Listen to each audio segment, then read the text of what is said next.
Hello friends, welcome to my YouTube channel. My name is Harjeet Kaur. आज हम discuss करेंगे 11th, 12th और 13th of November के daily current affair questions. तो अगर आपको इस पर्टिकुलर लेक्चर की पीडीएफ चाहिए तो उसके लिए आप मेरा टेलीग्राम चैनल भी ज्वाइन कर सकते हो। इसके अलावा अगर कोई डाउट है तो उससे रिलेटेड मैसेज करना चाहते हो तो आप मुझे इंस्टाग्राम पे मैसेज भी कर सकते हो और दोनों का लिंक आपको नीचे डिस्क्रिप्शन बॉक्स में मिल जाएगा। तो शुरुआत करते हैं इम्पोर्टेंट डेज से। 10th ऑफ नवंबर को आता है world science day for piece and development. Science day for piece and development. और इस साल का थीम क्या है? 2024 का थीम। तो 2024 का थीम है youth at the forefront. Next 10th of November को ही जो इंपॉर्टेंट डे है that is world public transport day. कौन सा है? World public transport day.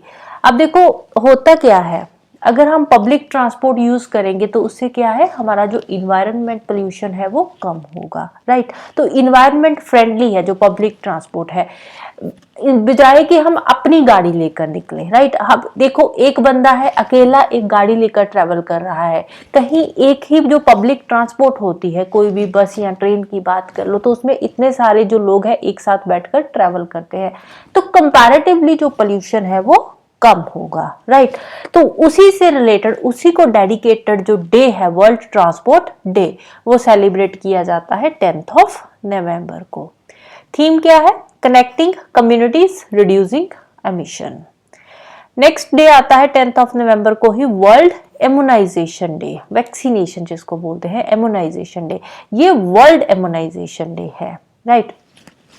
तो इम्यूनाइजेशन जरूरी है, वैक्सीनेशन जरूरी है। जो डेडली डिजीजेस होती है लाइक पोलियो हो गया, मीजल्स हो गया, तो ऐसी डिजीजेस के अगेंस्ट जो वैक्सीनेशन होती है वो जरूरी भी होती है। तो उसी को कमेमोरेटेड ये डे है वर्ल्ड इम्यूनाइजेशन डे। कब सेलिब्रेट होता है? 10th ऑफ नवंबर को। और थीम क्या है? थीम है वैक्सीन फॉर ऑल। नेक्स्ट हम चलते हैं 11th ऑफ नवंबर पे। 11th ऑफ नवंबर को आते हैं दो इंपॉर्टेंट डेज, एक है आर्मिस्टिस डे और दूसरा है नेशनल एजुकेशन डे।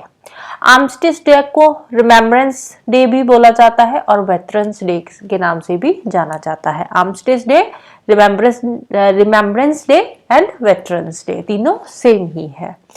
अब जो आर्मिस्टिस डे है ये हम सेलिब्रेट क्यों करते हैं? क्योंकि इसी दिन 11th ऑफ नवंबर 1918 के अंदर जो फर्स्ट वर्ल्ड वॉर थी वो खत्म हुई थी। तो उसी डे को हम सेलिब्रेट करते हैं। जब फर्स्ट वर्ल्ड वॉर खत्म हुई थी तो उसी डे को हम सेलिब्रेट करते हैं armistice day.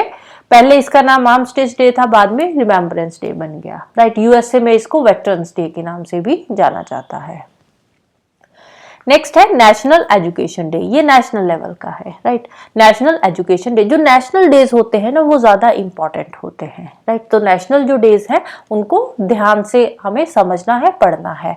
National education day कब आता है? 11th ऑफ नवंबर को। क्यों सेलिब्रेट करते हैं? क्योंकि इसी दिन बर्थ एनिवर्सरी होती है हमारे इंडिया के पहले एजुकेशन मिनिस्टर की। इंडिया के पहले एजुकेशन मिनिस्टर कौन थे? मौलाना अबुल कलाम आज़ाद। मौलाना अबुल कलाम आज़ाद जो कि हमारे इंडिया के पहले एजुकेशन मिनिस्टर थे, उनकी बर्थ एनिवर्सरी आती है 11th ऑफ नवंबर को। बर्थ कब हुआ था? 11th ऑफ नवंबर 1888 के अंदर इनका बर्थ हुआ था, राइट। तो 1947 में ये हमारे एजुकेशन मिनिस्टर बने थे, तो 47 से लेकर 58 तक इन्होंने सर्व किया था as a education minister. Next 12th of November को आता है world pneumonia day. World pneumonia day आता है कब? 12th ऑफ नवंबर को। निमोनिया क्या है? निमोनिया वैसे तो एक बैक्टीरियल डिजीजेस है, लेकिन वायरस से भी निमोनिया हो जाता है। ये लंग्स की डिजीजेस है। किसको इफेक्ट करती है? कि हमारे लंग्स को इफेक्ट करती है। थीम क्या है इस साल का? थीम है every breath counts, stop pneumonia in its track. ये इस साल का थीम है। नेक्स्ट आता है इंपॉर्टेंट वीक। एक इंपॉर्टेंट वीक है, कौन सा? 11th ऑफ नवंबर से शुरू हुआ है और 15th ऑफ नवंबर तक ये चलेगा। और वीक कौन सा है? World quality week. World quality week कब से कब तक है? 11 नवंबर से लेकर 15 नवंबर तक। और इसका थीम क्या है? थीम है quality from compliance to performance. Quality पे ध्यान देना है हमें, क्वांटिटी पे ध्यान नहीं देना है। क्वालिटी अच्छी होनी चाहिए, राइट। तो quality from compliance to performance, quality अच्छी होगी तभी तो परफॉर्मेंस आगे अच्छी आएगी ना, तो उसी से रिलेटेड ये थीम है। नेक्स्ट हम चलते हैं क्वेश्चंस पे। आज का फर्स्ट क्वेश्चन है, recently which state government increases women's reservation to 35%। Women की रिजर्वेशन बढ़ा दी गई है, पहले कितनी थी यहाँ पे? 33% रिजर्वेशन थी, राइट। अब बढ़ाकर कितनी कर दी गई है? 35% कर दी गई है सारी की सारी गवर्नमेंट जॉब्स के लिए, राइट। पहले 33 थी, अब बढ़ाकर 35 कर दी गई है। कौन सी स्टेट गवर्नमेंट का ये अनाउंसमेंट आया है? ये अनाउंसमेंट आया है मध्य प्रदेश स्टेट गवर्नमेंट का, वहां पे इन्होंने इम्प्लीमेंट कर दिया है। अब मध्य प्रदेश के अंदर जो पहले गवर्नमेंट थी, जो शिवराज चौहान जब सीएम थे, तो उस टाइम पे उन्होंने ही ये अनाउंसमेंट कर दी थी, ये लेकर आए थे कि हम जो विमेन की रिजर्वेशन है वो 33 से बढ़ाकर 35 कर देंगे। लेकिन बाद में फिर इलेक्शंस आ गए, तो अब इलेक्शंस के बाद जो नए सीएम बने हैं उन्होंने विमेन की रिजर्वेशन जो है 33 से बढ़ाकर 35% कर दी है। नेक्स्ट है, which of the following statement is correct regarding Bengaluru's first digital population clock. Bengaluru के अंदर पहला डिजिटल पॉपुलेशन क्लॉक सेटअप किया गया है। डिजिटल पॉपुलेशन क्लॉक कौन सा होता है? जिसमें पूरी की पूरी पॉपुलेशन जो है वो साथ ही साथ अपडेट होती रहेगी, राइट। जैसे ही पॉपुलेशन बढ़ रही है तो साथ साथ उस क्लॉक पे भी वो पॉपुलेशन आगे बढ़ेगी। अगर कम हो रही है तो कम तो क्या ही होगी, बढ़ती ही है, तो उसके अकॉर्डिंग ये डिजिटल क्लॉक जो है वो पॉपुलेशन का डाटा वहां पे शो करेगा, राइट। तो अब इससे रिलेटेड स्टेटमेंट्स हमें दे रखी है, तो हमें बताना है कौन सी स्टेटमेंट करेक्ट है। अब ये जो डिजिटल पॉपुलेशन क्लॉक है, ये बेंगलुरु की फर्स्ट डिजिटल पॉपुलेशन क्लॉक है, इंडिया की फर्स्ट नहीं है। इंडिया में पहले भी ऑलरेडी बहुत जगह पे डिजिटल पॉपुलेशन क्लॉक्स है, राइट। बेंगलुरु की ये पहली डिजिटल पॉपुलेशन क्लॉक है। तो फर्स्ट स्टेटमेंट क्या है, हमें बताना है करेक्ट स्टेटमेंट। करेक्ट के बारे में हमें पूछा गया है। फर्स्ट है, jointly taken up by ISEC and union ministry of health and family welfare, institute of social and economic change. ISEC क्या है? Institute of social and economic change and union ministry of health and family welfare, दोनों का joint initiative है। ये बिल्कुल सही statement है, तो फर्स्ट वाली स्टेटमेंट ही यहाँ पे करेक्ट है। सेकंड क्या कहती है? will display real time estimates of the population of Karnataka only। यहाँ पे रियल टाइम पॉपुलेशन का एस्टिमेट बताया जाएगा। कहाँ की पॉपुलेशन का? कर्नाटका की पॉपुलेशन का नहीं, ये वाली स्टेटमेंट रॉन्ग है। यहाँ पे कर्नाटका और इंडिया दोनों की पॉपुलेशन का जो डिजिटल क्लॉक होगी, वहां पे इंडिया की पॉपुलेशन भी जो है साथ साथ अपडेट होती रहेगी और साथ में कर्नाटका की भी होगी। तो इंडिया एंड कर्नाटका दोनों की पॉपुलेशन जो है यहाँ पे शो होती रहेगी। थर्ड है, inaugurated by ministry of social justice in association with NITI Aayog. किसने इनॉग्रेट करा है? तो इसको इनॉग्रेट करा है ISEC ने, institute of social and economic change ने इसको इनॉग्रेट करा है। अगेन सी वाली स्टेटमेंट भी रॉन्ग है। डी क्या है? Will display real time estimates of the population of India only, India and Karnataka दोनों की ही पॉपुलेशन यहाँ पे शो होगी। नेक्स्ट क्वेश्चन है, second Indian military heritage festival held in, second edition का है ये इंडियन मिलिट्री हेरिटेज फेस्टिवल। कहाँ पे हुआ है ये हुआ है न्यू दिल्ली के अंदर, हो चुका है। आई थिंक 8 नवंबर को था, 8-9 के आसपास था। तो कब हुआ था? ये 8-9 के आसपास हुआ था। और ये सेकेंड एडिशन का इंडियन मिलिट्री हेरिटेज फेस्टिवल है। कहाँ पे हुआ है? न्यू दिल्ली के अंदर ये हुआ है। नेक्स्ट है, who has been appointed as the president of FICCI. FICCI के नए प्रेसिडेंट अपॉइंट हुए हैं। फिक्की क्या है? Federation of Indian chamber of commerce and industry. तो नए प्रेसिडेंट कौन अपॉइंट हुए हैं इनके? तो फिक्की के नए प्रेसिडेंट बने हैं हर्षवर्धन अग्रवाल। कौन है? हर्षवर्धन अग्रवाल। किसको रिप्लेस करा है? इन्होंने रिप्लेस करा है अनीश शाह को। किसको रिप्लेस करा है? अनीश शाह को रिप्लेस करा है और फिक्की के नए प्रेसिडेंट बने हैं। नेक्स्ट है, name the 51st chief justice of India. अब इसके बारे में हमने पहले भी पढ़ा था कि इंडिया के नए चीफ जस्टिस बनने जा रहे हैं। तो कौन बने हैं?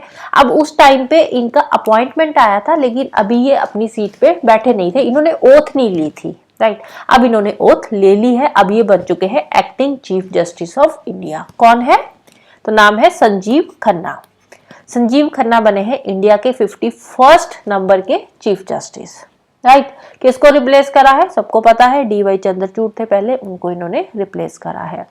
लेकिन अब देखो, अभी ये चीफ जस्टिस बने हैं, तो अभी ये कब तक रहेंगे? ये रहेंगे मई 2025 तक। मई 2025 में सुपरएनुएट हो जाएंगे, राइट। क्योंकि जो सुप्रीम कोर्ट के CJI की जो मैक्सिमम एज है वो कितनी है? 65 ईयर्स की है। तो इसीलिए मई के अंदर ये सुपरएनुएट हो जाएंगे, राइट। अब सुप्रीम कोर्ट की बात आई है, तो सुप्रीम कोर्ट हमारे जो कॉन्स्टिट्यूशन के कौन से आर्टिकल में मेंशन है? तो सुप्रीम कोर्ट मेंशन है आर्टिकल 124 के अंदर, राइट। नेक्स्ट है Pandit Ram Narayan, who passed away recently was a famous. Pandit Ram Narayan ji कौन थे? तो ये एक फेमस सारंगी माइस्ट्रो थे। कौन थे? सारंगी माइस्ट्रो थे, राइट। तो रिसेंटली इनका मुंबई के अंदर जो है निधन हो चुका है, लाहौर में इनका जन्म हुआ था। नेक्स्ट है HS Sodhi, who passed away recently was related to which sport? HS Sodhi जी, तो इनकी भी डेथ हो चुकी है। कौन सी गेम से रिलेटेड है? तो ये हॉर्स पोलो जो होता है, हॉर्स पोलो जो होता है उससे रिलेटेड है, राइट। हॉर्स पोलो से ये रिलेटेड है। अब ये जो HS सोधी जी थी ना, तो इनको जो पोलो सर्कल था, पोलो सर्कल के अंदर इनको बिल्ली के नाम से भी जाना जाता था, बिल्ली सोधी के नाम से भी इनको जाना जाता था, राइट। नेक्स्ट है Mahendra Singh Mewar, who was Mahendra Singh Mewar was a descendant of which famous king? Mahendra Singh Mewar ये कौन से फेमस किंग के आगे डिसेंडेंट थे? तो रिसेंटली इनकी भी डेथ हो चुकी है। महेंद्र सिंह मेवाड़ जो है, महेंद्र सिंह मेवाड़, इनकी डेथ हो चुकी है।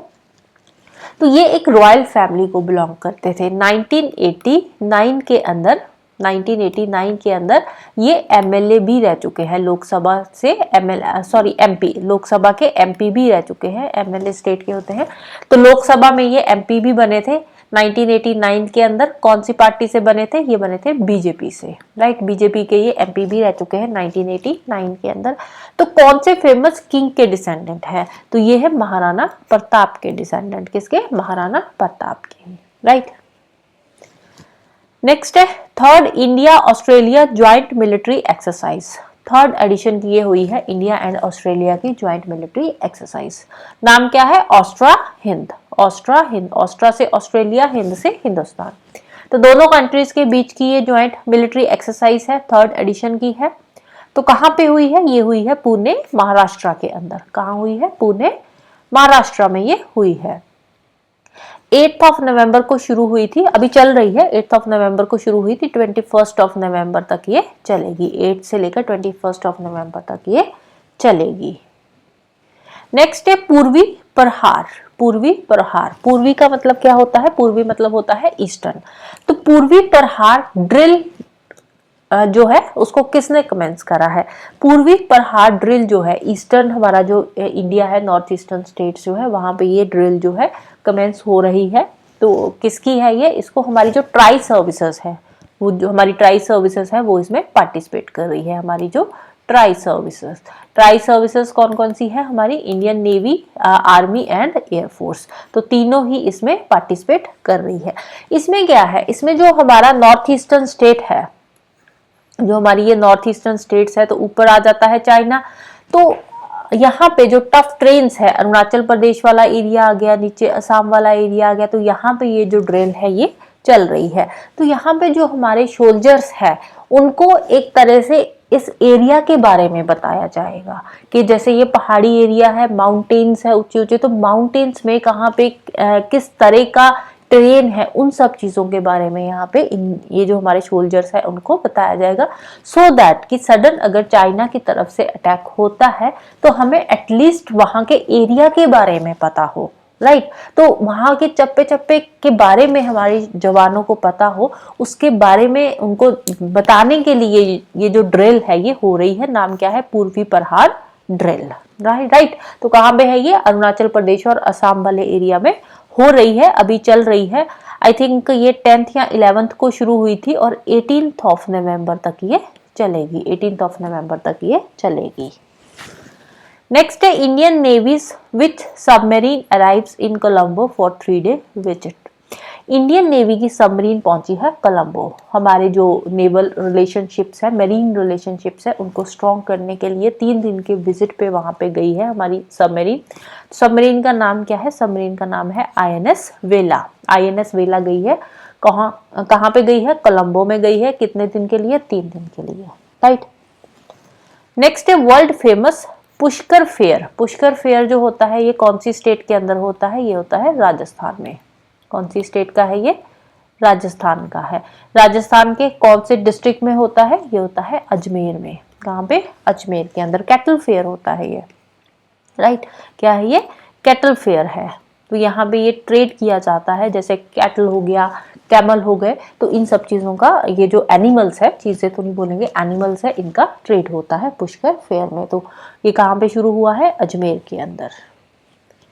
नेक्स्ट है which state UT introduces seaplane services named Sea Meets Sea. Sea Meets Sea क्या है ये? सी प्लेन सर्विसेज कौन सी स्टेट के अंदर शुरू हुई है? तो ये हुई है आंध्र प्रदेश के अंदर। कहाँ पे शुरू हुई है? आंध्र प्रदेश के अंदर सी प्लेन सर्विसेज जो है वो शुरू करी गई है, राइट। नेक्स्ट है Shanan hydro power project dispute is in which of the following 2 states. Shanan hydro power project कौन सी स्टेट के अंदर है? पहली बात, जो शानन हाइड्रो पावर प्रोजेक्ट है ये पड़ता है हिमाचल प्रदेश के अंदर। तो कौन सी 2 स्टेट्स के बीच में डिस्प्यूट होगा इसका? एक तो हिमाचल प्रदेश तो है ही है, दूसरा स्टेट आता है पंजाब। तो इसका डिस्प्यूट चल रहा है पंजाब एंड हिमाचल प्रदेश के बीच में, राइट। तो ये वाला जो केस है ये सुप्रीम कोर्ट के पास ऑलरेडी पहुंचा हुआ है। अभी उसका वर्डिक्ट, जो फाइनल वर्डिक्ट है, वो अभी तक नहीं आया है। अब इसकी स्टोरी क्या है?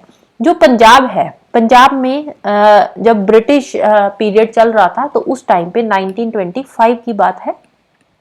तो 1925 में ब्रिटिशर्स ने ये जो शानन हाइड्रो पावर प्रोजेक्ट है इसको लिया था 100 इयर्स की लीज पे। हिमाचल प्रदेश से पंजाब ने लिया था जब ब्रिटिशर्स यहाँ पे रहते थे। तो इन्होंने 100 इयर्स की लीज पे इस शानन हाइड्रो पावर प्रोजेक्ट को लिया था। अब वो जो 100 इयर्स की लीज थी वो खत्म हो चुकी है, राइट। इस साल मार्च 2024 में ये जो लीज थी 100 इयर्स की वो खत्म हो चुकी है। तो अब हिमाचल क्या बोल रहा है कि ये लीज खत्म हो चुकी है, तो अब इसका जो भी कंट्रोल है वो हमारे हाथ में होना चाहिए। जो पानी अब इसका पंजाब में जा रहा है, वहां पे इलेक्ट्रिसिटी प्रोड्यूस हो रही है, तो वो जो हाइड्रो पावर प्रोजेक्ट है वो अभी हिमाचल के पास आना चाहिए। पंजाब में उसका जो है पानी नहीं जाएगा। तो उसी से रिलेटेड ये केस है। अब ये पहुंचा है सुप्रीम कोर्ट के पास। सुप्रीम कोर्ट का फाइनल वर्डिक्ट अभी तक आया नहीं है। तो इन दोनों स्टेट्स के बीच का ये डिस्प्यूट है। जब फाइनल वर्डिक्ट आएगा तो उसके बाद हम देखेंगे सुप्रीम कोर्ट किसको देता है इसका कंट्रोल, राइट। नेक्स्ट है वेयर इज श्री स्वामीनारायण मंदिर। श्री स्वामीनारायण मंदिर कहाँ पे है? ये कौन सी स्टेट के अंदर है? तो ये है गुजरात स्टेट के अंदर। तो रिसेंटली ये जो मंदिर है इसकी 200th जो एनिवर्सरी है, 200th एनिवर्सरी सेलिब्रेट करी गई है, जिसमें हमारे जो PM थे उन्होंने भी एड्रेस करा था। तो इसलिए न्यूज़ में है, पता होना चाहिए श्री स्वामीनारायण मंदिर कहाँ पे है, गुजरात के अंदर है, right. So that's all for today. Hope you like this video. Thank you. Bye bye and have a nice day.